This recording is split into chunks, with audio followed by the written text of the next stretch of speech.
Yes, Selamat sore Mbak Tita. selamat sore Kang Mohon Adi maaf lahir Panus. batin. Sama-sama, malah maaf lahir batin juga. Selamat Idul Fitri kemarin. Teman-teman juga nih yang udah mampir. Dari tadi ditungguin tahu, udah nyuguhin banyak hal ini. Ya silakan diminum dulu kopinya, Nastarnya habisin. Ini nastarnya, kastengelsnya. ini kita udah jumpa lagi sebagai tetangga di Braga. Nanti kita bahas dulu yang sebenarnya kenalan dulu. Silakan. Saya sih manggilnya biasanya Atun Punten ya. Jadi karena nama Adi teh sudah ada 39 dalam hidup saya, jadi harus dibedakan. Silakan Atun, coba diperkenalkan diri dulu. Nama lengkap Muhammad Adi Panuntun. Lahir di Bandung. Nggak mau nyebut tahun ah. Ah, ya. Ceritanya kamu 9 matahari sampai gimana, terus nanti kita sambungin ke yang mapping. Sebelum 9 matahari, Adi Panuntunnya dulu. Kenapa jadi Atun? Iya, Jadi sok. ya karena Adi Panuntun gitu. Kalau Adi Panutan jadi Atan. Intinya supaya tidak ada yang dipanggil namanya Adi karena di kelas gua dulu SMP di kelas itu ada 3 nama Adi. Jadi kalau Ya. dipanggil Di, wah langsung alih KB, nengok semua kan. Jadi akhirnya kita bersepakat dalam sebuah konvensi apa anak-anak bernama Adi. Akhirnya tidak ada satupun yang dipanggil namanya Adi. Jadinya Atun. Apa Mbak? Pertanyaannya Mbak? Kamu kan sebenarnya dulu apa akhirnya sekolahnya ke desain, dulu namanya desain grafis ya, sekarang komunikasi Ah, visual. Terus tapi setahu saya sih dulu zaman kuliah pun proyeknya sudah berupa film-film ya. Kan dulu pernah bikin udah, film kan segala kan. ya. Itu ada Mira, dah Mira, Halo, dia Mira. manggilnya. Iya, jadi tahun gue itu tahun transisi banget film atau audiovisual itu dari apa? Dari semi analog. Kita masih ingat dulu ada kaset mini DV, beta, VHS, terus apa namanya? Ini Ya banyak lah. ini Ya pita kaset gitu ya. ya. Terus transisi ke fully digital, jadi memory card, chip gitu ya. Dari mulai kamera foto maupun kamera video gitu. Nah, jadi karena hidup di masa transisi ini, makanya kebiasaan beradaptasi dengan hal baru itu jadi bagian dari kebiasaan gitu. Karena memang pada saat kita belajarnya itu juga pada masa yang menuntut kita transisi. Ya ada enak enggaknya sih. Enggaknya tentunya ketika di transisi itu kan uh, dulu output kamera digital itu belum belum murah seperti sekarang kan. Jadi pasti kita juga sulit untuk provide karena harganya masih mahal akibat unitnya masih sedikit dan masih dalam pengembangan si produsen-produsen gitu. Itu juga yang kemudian membuat kita jadi lebih atau saya dan teman-teman waktu itu ya lebih uh, terpancing untuk berpikir lagi gimana sih caranya ngakalin hal-hal yang mahal ini menjadi murah gitu. Sempat gue kan aktif di itu Mbak, selain di KMSR kan di IPDIK, kalau DKV tuh Ikatan Pemuda Pemudi Dagdikduk, Ikatan Pemuda Pemudi Desain Grafis. Hmm, Terus juga di Ganesha TV. Ingat ITB itu dulu punya TV kampus. ada ya. Nah, nah disitulah kita melakukan live laboratory atau live experimentation dengan ngehack banyak kamera-kamera yang dihibahkan ke Ganesha TV. Jadi ada beberapa instansi TV atau bahkan ada seorang bule bekas penyiar TV di Australia karena senang dengan aktivitas TV independen kita yang berbasis di kampus, dia ngibahin beberapa kamera tuanya. Nah, sama kita dihack tuh kamera-kamera itu, dioprek dalemannya untuk di apa supaya bisa dipakai untuk mendukung format digital gitu dengan cara yang murah. Senangnya berada di kampus lintas environment gitu ya. Jadi gua kan seni rupa, kita kan seni rupa Mbak. Iya, gue juga. Kapasitas otaknya kan buat ngehayal, buat hal-hal yang estetik dan yang imajinatif. Tapi giliran ke ini harus gimana, ini technically gitu, ya udah kita ngobrol sama teman-teman dari apa teknik informatika, teknik elektro, teknik mesin, ya kan banyak yang ngebantuin. Nah, senangnya lingkungan yang lintas disiplin kan gitu. Jadi nggak semuanya dipikirin sendiri, tapi bagi-bagi tugas. eh Ya gitu sih sebenarnya ya. Dan gue mau nanya padahal di DKV sendiri dulu namanya desain grafis itu ada nggak bekal-bekal untuk ke arah sana? Mungkin ada kuliah fotografinya aja, tapi kan terus ngembanginnya akhirnya di unit ya. Ada, gue tuh masih inget banget dan sebenarnya pengen nyobain sih sampai sekarang kalau misalnya punya duit pengen bikin di rumah gitu. Ini apa namanya lab ini ruang gelap. Gondrong ya tuh deh. Eh Ya ini Sama ya. rambut nggak keluar jalur kafe. Wah tukang cukur nuwani, orang nu wani sih sebenarnya. Jadi kamar gelap itu gue inget masih diaktifkan di apa kelasnya DKV dan kita boleh meminjam tempat itu untuk mencetak foto kita di kamar gelap. Itu pengalaman yang eh, seru banget sih. Dan gua rasa itu kayaknya mahasiswa sekarang nggak tahu masih ada nggak yang diwajib nggak tahu fasilitasnya juga masih ada nggak tuh di kampus kamar gelap. Karena kan sekarang udah fully digital jadi fotografi hitam putih atau fotografi dengan apa film seluloid itu masih ada. Ya ini sambil ngaca sambil gimana lagi. Habis ngeliat rambut keluar jalur gemes Keluar. gitu. Ya, terus dulu kan gini, dulu tuh kan belum, kalau sekarang kan gampang tinggal Google atau YouTube terus dapat info untuk ngulik ini itu. Dulu kan belum ada. Jadi hanya bergantung ke teman-teman yang lintas jurusan itu sama Asli. itu ya. Jadi ngulik banget. Soalnya gue inget banget dulu waktu kita lagi sering-seringnya ngumpul di Bandung, pas saya baru pulang tuh, kamu teh udah punya film ini yang apa? Kayak semacam pendidikan yang ngitung jangkrik itu, ngitung Oh hari kerja ya, uh, yang itu kan. hostnya si Saska kan itu? Iya makanya si Saska masih Iya benar. Itu tugas akhir gua Mbak sebenarnya. oh, oke. Tugas akhir dengan nilai paling tinggi.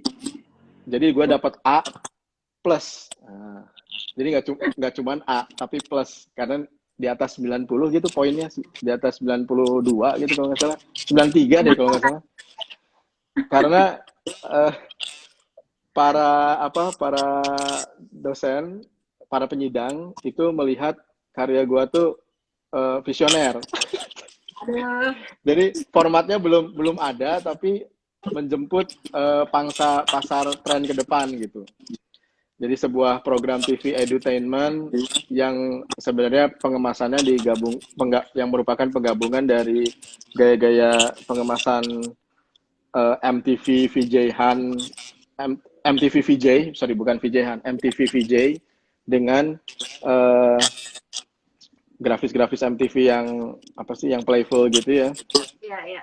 untuk segmen anak muda, tapi membawakan kontennya itu ilmiah, jadi kayak hasil penelitian laboratorium-laboratoriumnya ITB yang nggak pernah terpublikasikan, itu kita bantu angkat, lalu dikemas dengan cara yang menarik tadi, dan di deliver sebagai sebuah konten edutainment ilmiah populer. Jadi katanya sih value editnya di situ besarnya. Yang kemudian Karena itu memang nggak setelah ada itu, nggak kenapa ada Mbak? lagi. Dulu nggak ada Ya nggak ada, belum ada. desain grafis kan Itu belum lulusnya ada. materi yang media yang konvensional ya. Ya konvensional. Terus banyak juga yang udah pada bikin video klip. Tapi gue tuh kurang, kayak kalau gue bikin video klip kayak ya orang lain, apalagi senior-senior gua kayak Om Punjung, Om Pumpung di Cerahati, Om Conat itu udah pada bikin kemot, udah video klip semua gitu. Ya mau gue harus jadi bikin basisnya yang lagi. lain. Heeh. Ya. Oke, oke. Terus abis itu kan udah nih, berarti pilihannya adalah ke media yang audiovisual ya. Terus Sembilan Nah, Matahari gimana mulainya coba? nah, ini sebenarnya karena bakatku Bakat. butuh duit, bakatku butuh duit. eh apa? Karena sejak kuliah di seni rupa itu gue terbiasa untuk nyari duit kan.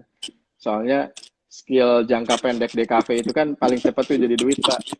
Ya. Tinggal zaman dulu masih Corel Draw ya. Corel Draw oprek-oprek dikit, jadi aja kartu undangan, kartu nama, kartu nikahan. Ya udah bisa jadi duit lah. Nah, juga ada latar belakang nih. Gue tuh sebenarnya nggak banyak yang tahu Mbak, tapi dulu tuh gue double kuliah Hmm. di ekonomi studi pembangunan Unpad. Wih.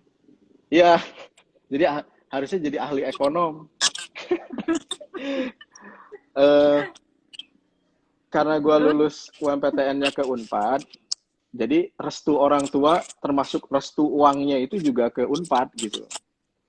Tapi kan Terus? hasrat pribadi pengennya masuk seni rupa.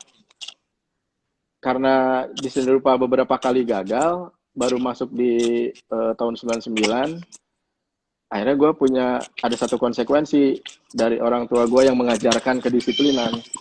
Kalau gue mau ambil studi seni rupa gue, harus bayar sendiri. Boleh aja silahkan. Tapi bayar sendiri dan tetap lanjutkan kuliah yang di Unpadnya. Nah, itu kan sebuah tantangan yang luar biasa seru bagi si Rajin gitu ya. Oh, Anak jadi mana? aku kan lulus itu langsungnya masuknya Unpad dulu, terus habis itu disambi SR gitu, makanya telat. Iya, jadi Unpad dulu. Unpad dulu belajar ekonomi. Baru kemudian masuk seni rupa. Ya. Nah, jadi ketika di seni rupa, gue harus mau nggak mau harus memanfaatkan skill seada-adanya yang sambil belajar itu untuk ngasilin duit untuk bayar SPP seni rupa. Karena kan uang orang tua udah masuknya ke Unpad. Iya. Nggak mungkin bayar double. Pas tahun 99 itu, pas SPP-nya ITB naik dari... Ada Vicky. Halo. Aduh, Pak Komisaris. Siap. Laksanakan. Itu udah pakai bintang itu namanya. Sudah sah. Laksanakan proyek-proyek Pak Komisaris. Jadi, tadi sampai mana ya? Udah itu masuk SR pakai biaya sendiri. Lebih keren Unpad. Oh iya, tadi dia dosen Unpad. Itu Mas Dwi panutan, cenah. Bukan ini panutan. Iya. Siap Mas Dwi. Nanti kita bikin lah IG Live Unpad versus ITB. Apa kata alumninya? Itu apa sampai kehidupan bintang Vicky. Terus. Ya itu, jadi bayar SPP yang di ITB tanggung jawab gue, yang di Unpad tanggung jawab orang tua gitu kan. Nah, akhirnya nyari duit lah. Belajar fotografi buat bisa cari duit, belajar desain grafis pakai Corel Draw supaya bisa jadi duit. Termasuk belajar hal-hal yang waktu itu masih sangat baru, seperti web design, terus bikin motion animation untuk web menggunakan Macromedia Flash tuh ya dulu itu. Ya. Duh, anak gua bangun dan nangis. Sebentar. Apa-apa. Kedengeran nggak? Nggak ya? Masih jelas. Terus tadi sampai mana ya? Udah nyari Oh ya, sendiri. web design. Termasuk kemudian mempelajari eksekusi audiovisual dan visual effect menggunakan software-software yang memang baru hadir di tahun 99. Jadi gue tuh sebenarnya beruntung tidak dimasukin ke ITB lebih cepat atau sesuai waktunya. Karena kalau ya, karena baru tuh. Dan ini akhirnya memancing gue untuk mempelajari banyak sekali software baru. Gue masih ingat begitu gue belajar software yang ini udah rada bisa, yang ini udah keluar lagi, yang ini udah bisa, ini udah keluar lagi, sampai akhirnya capek kayak coba ngejarin buat nguasain software aja gitu kan. Itu berarti semuanya aksesibel ya di Bandung ya, gampang dapat software. Bandung gampang, ITB gitu, tinggal jalan dikit ke depan ya, jalan Ganesa. langsung dapat semua DVD, CD, kopinya. Ya namanya juga belajar. Iya, terus eh Ya terus eh udah nih nah, belajar-belajar. Ini ya mau cerita belajar-belajar dengan software-software. Nah, ini membuat apa? Saya terbiasa untuk apa namanya? Mengeksplorasi kebaruan dan mencoba medium-medium yang belum pernah dicoba oleh senior-senior maupun teman-teman yang pantaran. Adalah yang juga ikut mencoba tapi jumlahnya nggak banyak dan kebanyakan akhirnya berkumpul di komunitas Ganesha TV, Liga Film Mahasiswa ITB yang menariknya lagi adalah mereka-mereka yang di sana itu ininya satu apa interestnya satu walaupun dari background yang beda-beda, ada yang teknik elektro, informatika, seni rupa, matematik, biologi dan semuanya gitu. Disitulah terjadi apa namanya pendidikan atau dipaksa untuk terbiasa dengan silaturahmi lintas disiplin lagi. Nah, dengan semakin banyaknya termasuk juga gaul dengan teman-teman Unpad memberikan wawasan ekonomi itu sangat penting karena dari situlah basic entrepreneurship saya sepertinya apa apa ya terpupuk terasa. Jadi kumaha ngitung duit, kumaha ngitung apa captive market, potensi dan sebagainya gitu ya. Itu gue pelajarin di Unpad dengan matematika ekonominya yang gue nggak pernah mendapat nilai bagus di matematika ekonomi itu. Nah, uh, terbiasa dalam lingkungan lintas disiplin ini yang kemudian membuat Senin Matahari terbentuk bersama adik gue. Adik gue itu adalah senior gue di ITB. Oh gitu. Jadi iya karena dia lebih dulu masuk ke ITB. Jadi gue jadi junior. Iya jadi junior gue jadi juniornya Sony di kampus. Nah Sony itu kan geofisika meteorologi mbak, science dia itu. Fakultas MIPA dengan pendekatan metode ilmiah dan latar belakang saintifik itu kita ngobrol di rumah. Kalau ini ngobrol ya. Tapi kita punya hobi yang sama, yaitu film dan audiovisual. Jadi menarik ketika kita ngomongin audiovisual dan film, sementara gue approach dari pendekatan imajinasi, desain, art gitu ya. Adik gue lebih pada scientific, metodologi, dan teknologi produksinya. Nah ini yang mempertemukan apa pecah telurnya gitu. Sehingga lahirlah konsep Sembilan Matahari sebagai perusahaan kreatif teknologi yang sekarang ini gitu. Jadi dulu waktu pernah gue nanya nih, jadi Sembilan Matahari itu apa? PH bukan. Terus lo bilangnya ini apa science movie gitu ya. Itu terus apa gitu? Karena kan konsep awalnya kan sebenarnya kan filmnya ya, mapping nih kan. Nah, ini juga sampai sekarang gue bisa mendefinisikan apa. Kayaknya nggak ada definisi satu gitu ya, harus banyak definisinya. Iya, jadi kalau menurut gue sih gini, kita nggak usah pusing dengan definisi karena begitu kita selesai mendefinisikan sesuatu maka akan hadir definisi baru. Jadi daripada kita pusing untuk mendefinisikan, tetap berkarya, tetap berinovasi, beradaptasi, mentransformasi terhadap situasi yang terjadi pada zamannya, termasuk sekarang pun begitu. Gue nggak bisa mengatakan Sembilan Matahari itu adalah production house karena memang ia bukan skema rumah produksi. Dalam aktivitasnya rumah produksi banyak dealing with agency advertising atau dengan stasiun TV, dengan jadi produknya misalnya lebih ke iklan, layar lebar, itu saja. Tapi kalau kita lihat kan sekarang ya. Kita loncat aja waktu. Jadi udah langsung aja ke. Udah 1 jam nih. Belum, baru setengah jam. Cuman kamu pasti ngomongnya banyak nanti soal yang mapping di rumah. Karena kita sekarang mau dulu nih video mapping tuh apa sebenarnya, dan perasaan kamu yang dulu awal-awal punya apa kerjaan video mapping di Indonesia ini ya. Pertama kali di mana coba bikinnya? Di Museum Fathahillah, Kota Tua Jakarta. Itu tahun 2010, 10 tahun lalu. Wah ini satu dekade lalu pas nih. Ya. Jadi 10 tahun yang lalu kita berhasil membuat heboh publik Jakarta, ya bahkan media nasional ya, dengan menghadirkan sebuah pertunjukan berupa um, video mapping yang diproyeksikan ke gedung Museum Fathahillah. Pada prinsipnya sebenarnya video mapping itu mirip seperti tradisi layar tancap kalau di kita tuh. Atau kalau kita menelisik lebih jauh adalah proyeksi pahatan-pahatan relief candi tuh.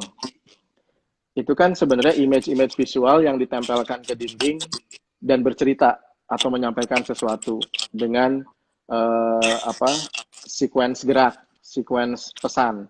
Kan kalau kita berjalan mengelilingi Candi Borobudur itu kan kita bergerak untuk menghasilkan, jadi dari bawah dia lantai bawah terus sampai ke lantai paling atas dengan menempatkan dinding pahatannya ada di sebelah kanan kita.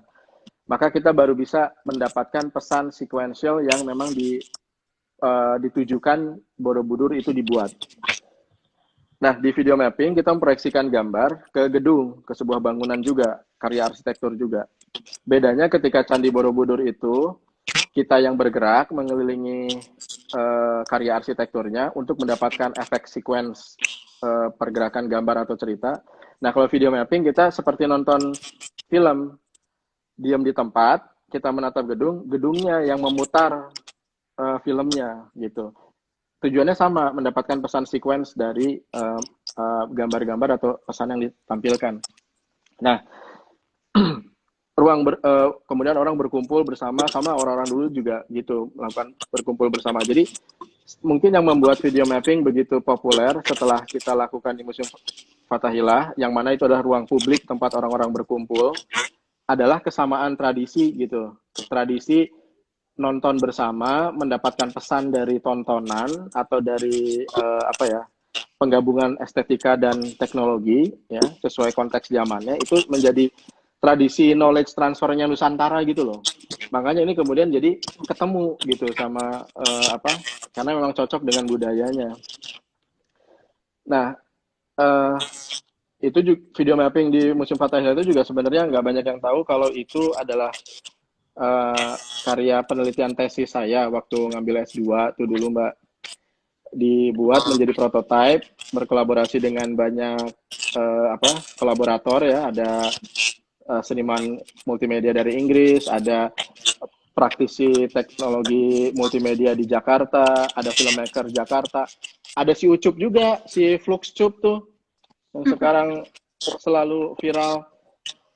Itu untuk membantu pembuatan karya yang memang mungkin baru perdana saat itu ditayangkan di ruang publik di Indonesia. Nah, apa yang membuatnya menjadi populer atau booming? Momen yang yang bersamaan dengan waktu itu lagi eranya stasiun TV itu menjamur. Jadi stasiun TV baru itu lagi menjamur-jamurnya. TV butuh konten visual buat berita, buat konten-konten ya banyak lah ya. Sehingga akhirnya kita laku di berita. Lalu juga eranya media sosial media itu lagi naik tuh, YouTube, Twitter, Facebook, Kaskus. Instagram belum ada. Nah, ini menjadi momen pertumbuhan media baru lagi bagi Sembilan Matahari untuk kemudian menjajaki brand statement-nya, branding-nya, untuk mengeksplorasi hal-hal baru gitu. 2010 Dan itu ya terus ya 2010. Nah, implementasi apa Mbak? 2010 itu kan pas kita bikin di Gedung Merdeka juga di Asia Afrika. Ya. Nah, pada saat teman-teman bikin di Gedung Asia Afrika, gue harus balik lagi ke Inggris untuk beresin sidang kan. Itu kan gue masih belum beres, masih tesis. Makanya gue nggak ikut yang di Bandung. Baru setelah itu kita menggelar yang di peringatan Asia Afrika yang waktu si Kang Emil jadi wali kota itu kan. Oh iya, yang ramai banget. Yang ramai banget, yang macet banget gitu kan. Nah, itu ini ya. Nah, video mapping itu sebenarnya sekarang pun kita mengimplementasikannya sudah tidak hanya ke fasad-fasad gedung sejarah, gedung-gedung besar di ruang publik. Implementasinya udah masuk ke diorama-diorama museum. Kalau teman-teman mau sedikit rajin melihat, sayangnya kita sekarang belum boleh mengunjungi museum lagi, tapi museum seperti Museum Bank Indonesia, Museum Mahkamah Konstitusi, Museum Astra, Museum Galeri Cagar Budaya Perpusnas, Museum Bursa Efek Indonesia, Museum Badan Intelijen Negara, semua museum hampir uh, pernah kita buatkan diorama multimedianya dengan memanfaatkan teknik video mapping. Pengembangannya udah lebih jauh. Ada yang interaktif, ada yang skalanya lebih kecil, ada yang bentuknya seperti hologram gitu ya. Ada yang banyak lah. Ini sebelum loncat lagi, sebenarnya kan karena dalam perjalanannya, ternyata kan kamu tuh banyak menang award video mapping ini itu. Nah, sebenarnya kalau sampai menang penghargaan itu yang dinilai itu apanya sih? Jadi kan menang di mana dulu? Ya, di China. Ya kita tuh sebenarnya nggak gua sih, tapi tim 9 Matahari, karena nggak mungkin juga kalau gua sendirian ya. Jadi kita menang juara 1 itu pertama kali di Jepang, di Zushi Media Art Festival itu di Tokyo. Nah, abis di Jepang, terus berikutnya kita ngejajal lagi, di challenge lagi untuk skala kompetisi yang lebih besar di Rusia, di Moskow. Itu kan jago-jagoannya Eropa tuh pada ikut juga tuh. Nggak taunya kita dapat juara lagi gitu. Juara 1 ya. Lagi, nggak tanggung-tanggung. Jadi yang dinilai itu apa? Kepatannya atau estetikanya atau apa? Nah ini, jadi ketika di Rusia, jurinya itu yang beberapa diantaranya adalah orang-orang penting di balik suksesnya opening ceremony event-event internasional kayak Olimpiade, terus yang multimedia directornya konser U2 kan kalau konser pasti multimedianya udah paling mentereng sendiri tuh. Nah, Pak Patrick namanya. Patrick itu ya dia tokoh sohor lah di multimedia show di dunia. Dia jadi salah satu jurinya. Dia tuh menilainya gini. Ini mungkin penting nih buat teman-teman yang belajar karya video mapping atau audio visual. Apa yang membuat karya 9 Matahari menang? Kita beri judulnya Kriyasana. Oh ya, ada Budiana. Mbak Diana. Duh, malu nih ada senior. Ya, membuat kita menang tuh gini. Jadi yang pertama, judul kita unik, Kriyasana. Itu kita ambil dari bahasa Indonesia sendiri untuk kita tempatkan jadi judul untuk ada kayak interaksi kultural lah. Nah, kemudian kita menyuguhkan sesuatu yang engaging di telinga pendengar, penonton. Jadi audio itu memiliki kekuatan yang utama. Kita membuat suatu musik yang secara universal tuh enak didengerinnya, tapi komposisi musik itu dihasilkan dari instrumen-instrumen tradisional kita, seperti angklung, karinding, suling, terus apapun alat bunyi pentatonis dan juga diatonis yang kemudian dimix dengan rupa menjadi nuansa lagu atau musik yang easy listening buat masyarakat Eropa gitu. Jadi dari audio itu udah engaging. Nah, yang kedua dari visual, engagement-nya terjadi ketika gedung-gedung Eropa yang bersejarah tinggi besar dan gagah gitu, dengan gaya-gaya arsitektur Eropa ya kita tahu. Kemudian kita bungkus, diubah menjadi relief candi, bentuk candi gitu, yang buat mereka itu sesuatu yang mengejutkan gitu. Arsitektur mereka berubah menjadi arsitektur candi. Kan dengan video mapping mungkin itu terjadi dengan 3D ilusi. Setelah jadi candi, berubah menjadi tekstur bambu, yang kemudian berubah menjadi angklung.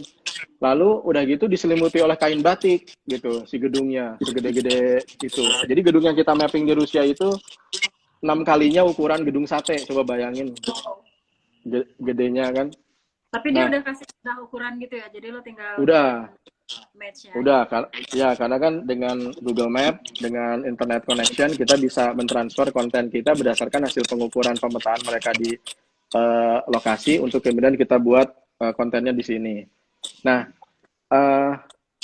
apa namanya? Jadi secara audio visual itu terjadi engagement yang cukup lumayan mengejutkan, dan juga kita mungkin hanya sedikit dari peserta di Asia Tenggara yang ikut World Competition di Eropa gitu, di Rusia.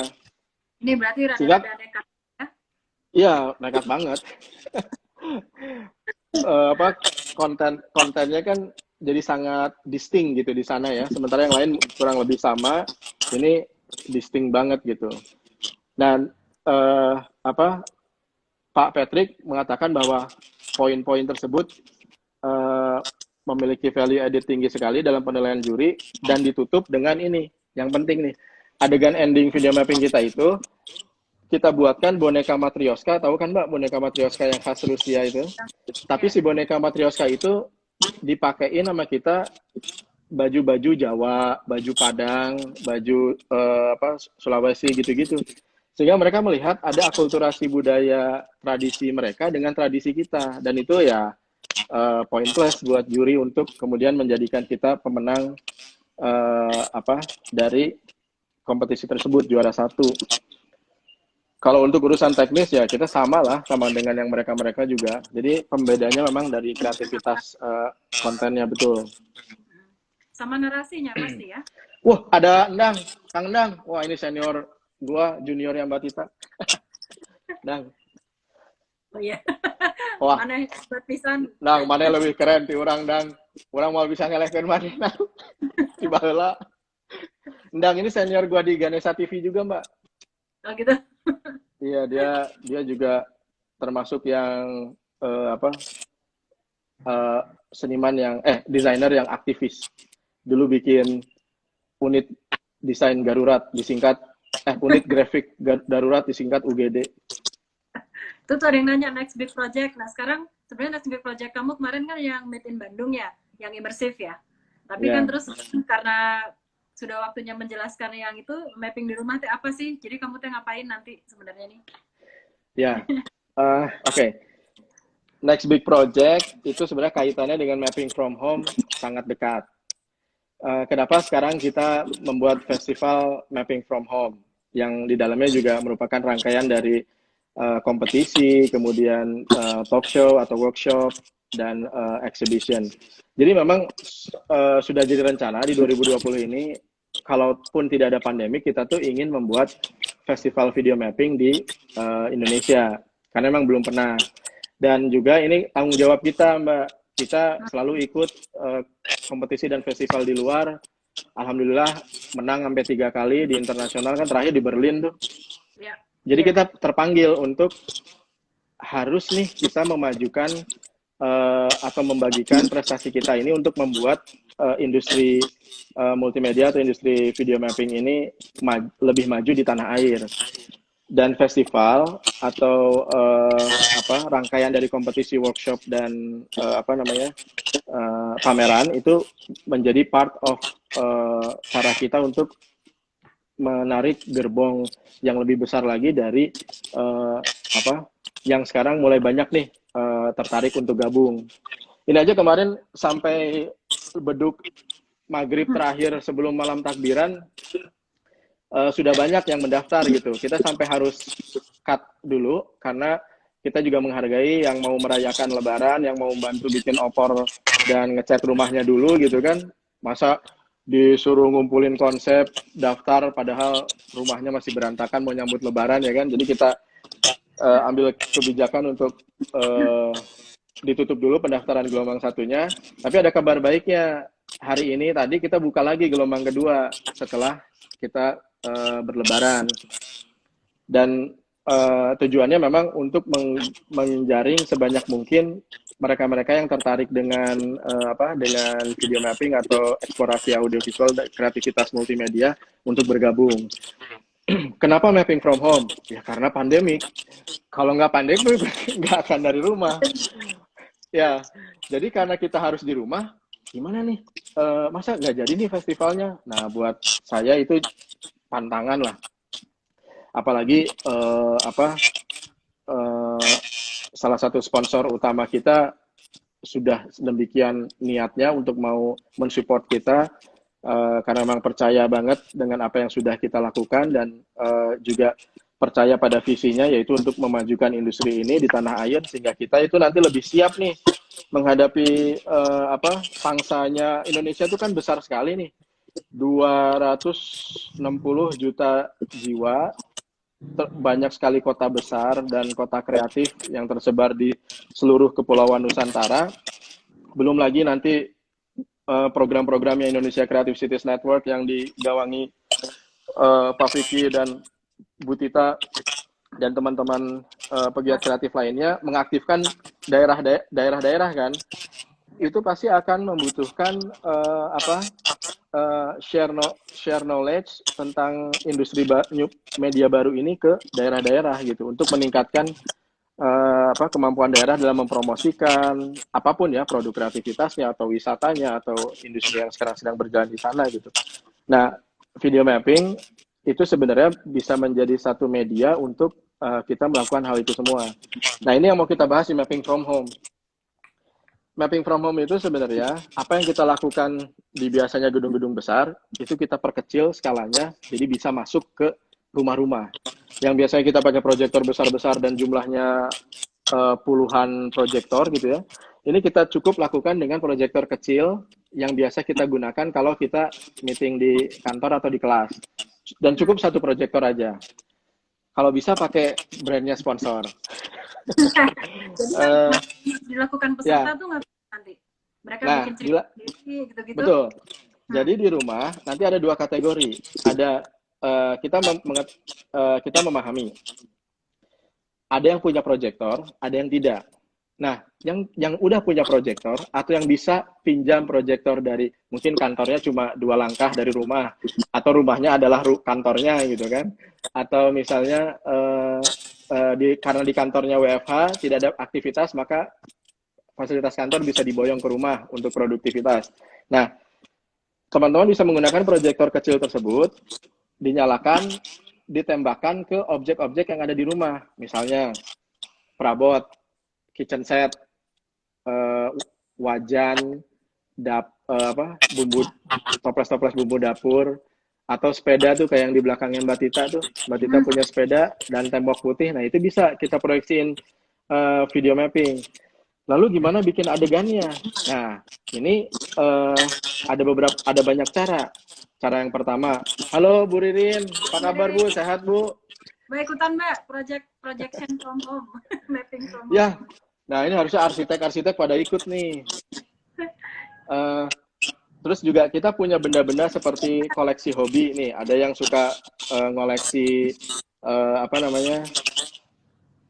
koleksi hobi action figure, atau koleksi buku, atau koleksi helm gitu ya, atau banyaklah benda-benda yang menjadi menjadi keseharian kita sekarang karena kita berada di rumah. Apa? Koleksi duit. Koleksi duit, ya bisa. Duitnya di mapping, bener juga. Nah, terus juga yang punya produk jualan, baik itu kuliner ya, produk makanan, atau produk-produk kerajinan, atau produk apapun lah, aparel, segala macam. Semua yang tidak berwarna gelap, jangan hitam atau coklat gelap gitu ya, itu bisa di mapping. Tambahkan proyeksi gambar videonya dari proyektor ke benda-benda tersebut. Lalu ini bisa kita akali dengan banyak menggunakan software grafis yang simple. Kan kalau sekarang kita colokin HP kita, ini misalnya nih HP, ini kan ada VGA port atau display port ya, langsung ke proyektornya aja. Nah, kan gambarnya akan muncul keluar dari proyektor, ya kan? Ada gambar Mbak Tita, ada gambar saya, ada gambar. Nah, tinggal arahkan proyektornya supaya gambar Mbak Tita sama gambar saya ini bisa masuk ke dalam botol yang ada di depan situ, gitu. Nah, itu sudah bisa membuat sebuah cerita. Ada jin cowok dan jin cewek berada dalam satu botol, gitu kan? Nah, itu bisa sudah menjadi sebuah cerita. Dan menariknya adalah saya tuh sebenarnya dengan membuat video mapping ini menjadi platform publik, tujuannya adalah untuk bisa meningkatkan kemampuan promosi dari kalau yang punya produk-produk jualan di rumah, bisa melakukan promosi yang tidak biasa. Mungkin ingin membuat Instagramnya jadi lebih menarik, mungkin ingin membuat YouTube channelnya lebih dikunjungi. Itu untuk menghadirkan eksistensi yang meningkat gitu. Contohnya misalnya ada yang jualan sepatu nih, misalnya Brodo. Wah, gue nyebut brand. Wah, lu harus jadi sponsor nih, Gam. Sepatu, taruh aja sepatunya di depan buffet gitu atau meja, di atas meja, tambahkan proyeksinya, lalu kita bisa berganti-ganti warna untuk si sepatu itu. Kita bisa menjelaskan bahwa ada banyak warna ini, warna yang tidak bisa biasanya kita hadirkan secara langsung, bisa kita hadirkan dengan imajinasi proyektor. Atau misalnya nih, batik fraktal mau buat produk masker atau motif baru. Nah, kita bisa perkenalkan beragam motif masker itu di satu masker saja. Ini diproyeksikan motifnya ke sini gitu kan. Dan itu tidak perlu require laptop yang high spec, cukup HP kita pun dengan semua aplikasi grafis sederhana yang bisa kita download, baik iOS maupun Android, lalu kita proyeksikan ke proyektornya. Jadi ini hal yang sebenarnya simple, hal yang bisa menjadi sangat sederhana ketika apa yang biasa dilakukan oleh profesional ini ditarik ke tatanan rumah gitu. Secara kerapian teknis juga itu tidak perlu dipikirkan terlalu rumit karena kita juga memahami mapping from home, tentunya kita juga tidak akan terlalu require kerapian teknis atau kecanggihan teknologi yang kompleks gitu ya.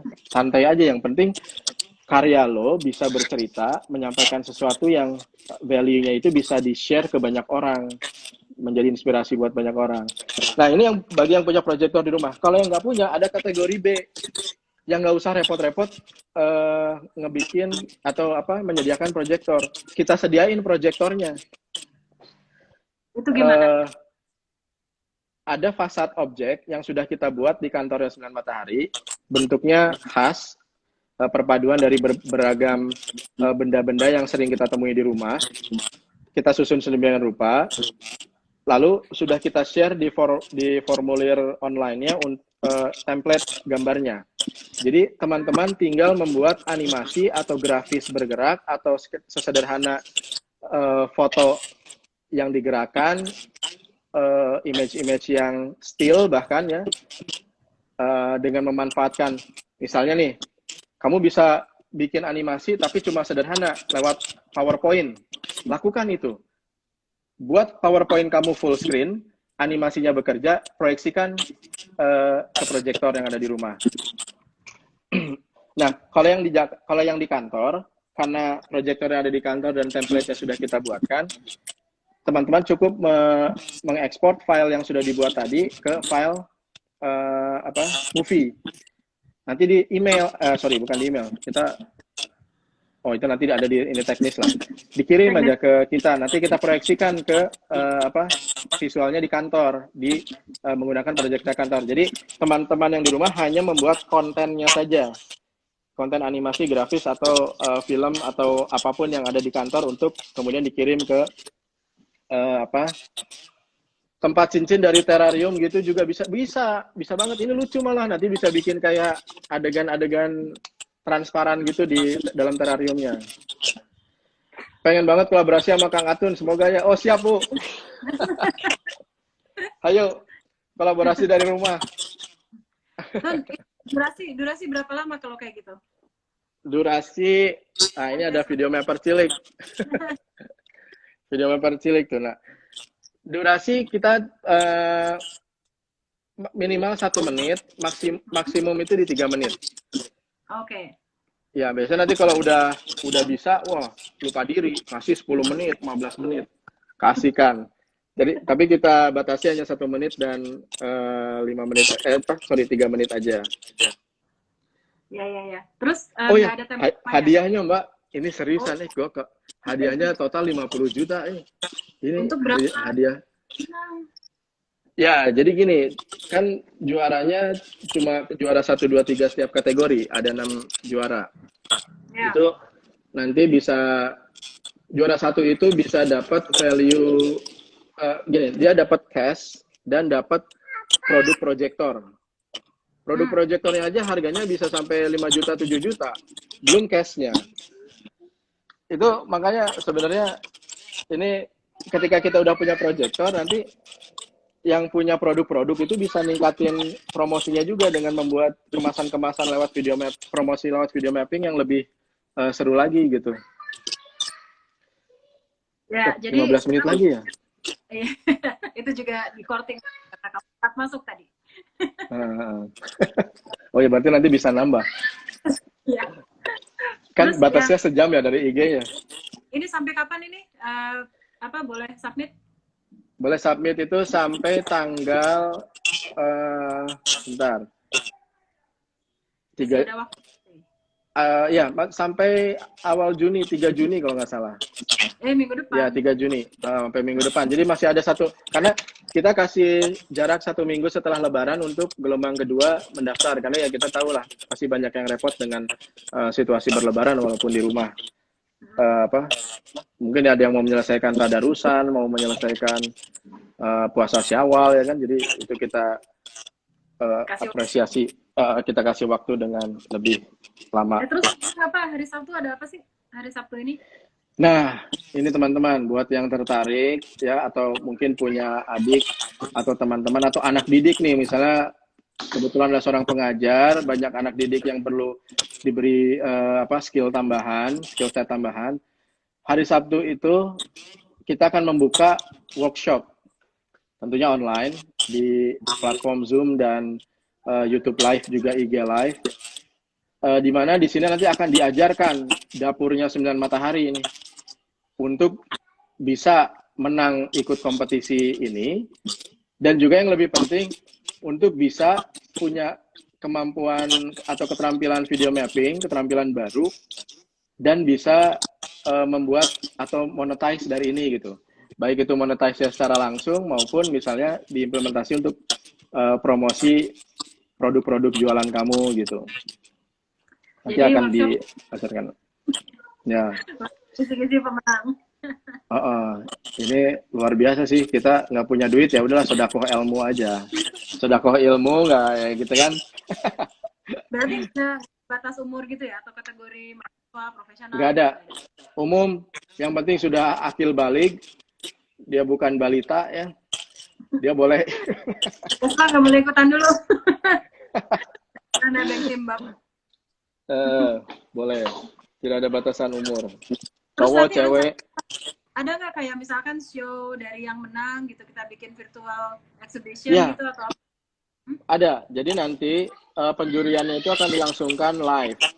Lalu semua karya yang masuk akan dipamerkan secara online lewat YouTube Live, IG Live, dan platform ini kita. Kalau nggak nanti Google Meet, mungkin Zoom, atau mungkin keduanya.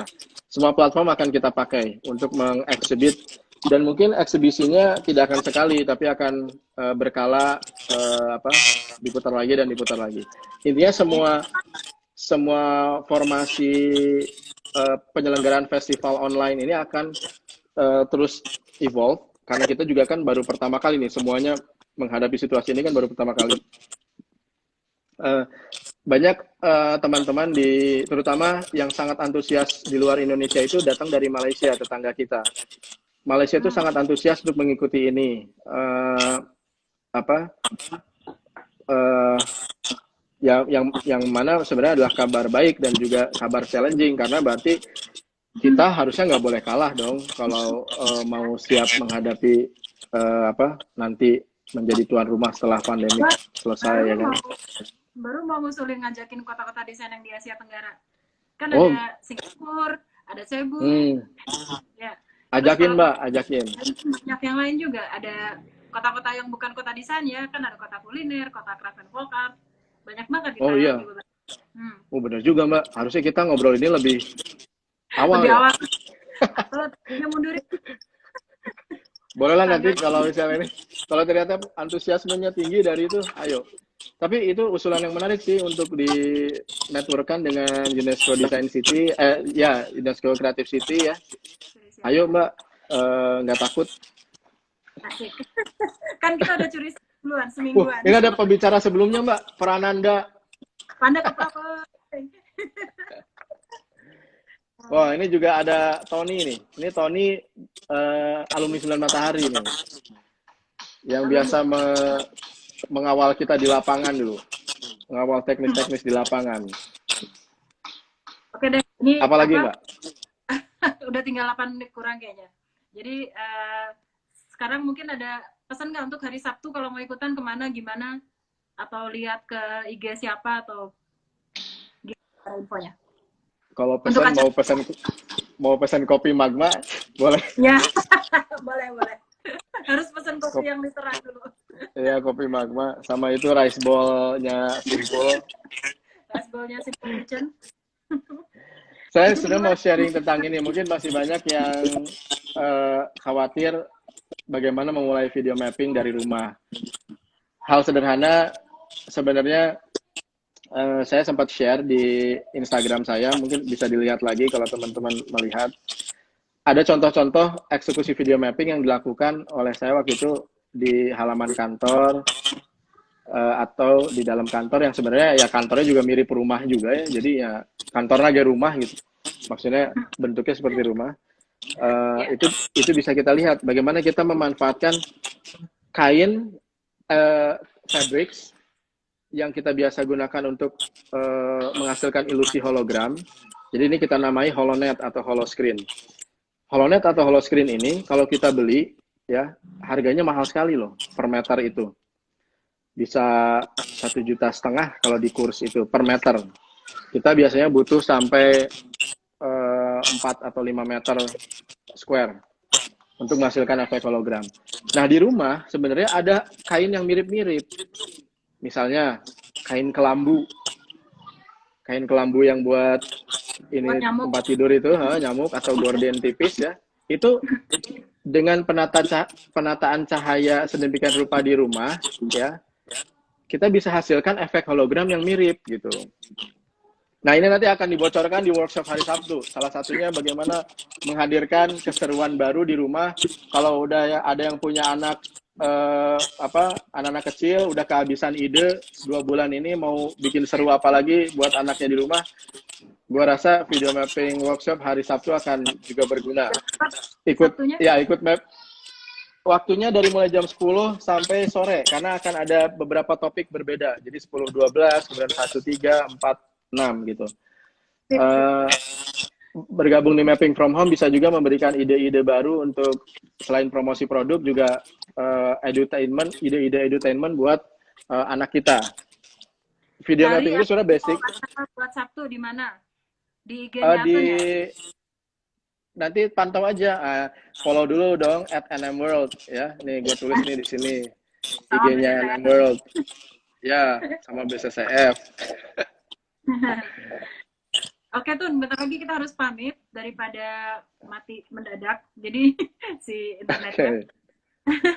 Jadi untuk tetangga di Braga sekarang ini terima kasih sudah meluangkan sejam Kang Atun. Jadi kita akan ada tetangga Braga lagi hari Sabtu sore sama jam 4 sampai jam 5 tentang ini gamification jalan jajan Kota Bandung. Jadi nanti kita simak gimana caranya mengeksplorasi kota lewat permainan dan lewat jalan-jalan dan jajan-jajan. Tesla dadah dulu. Dadah tuh nak. Dadah. Sama Bude Tita. Ya. Terima kasih semuanya. Terima kasih semuanya yang sudah pada tune in, Mbak Tita ya. Teman-teman yang baru bergabung, sampai ketemu di @nmworld dan ditunggu bergabung di Mapping from Home, baik itu menjadi peserta atau sekedar audiens atau peserta workshop ya, apapun lah yang bisa kita sumbangsihkan buat bangsa ini menghadapi pandemi. Oke. Dadah. Ya, thank you Mbak. Dah.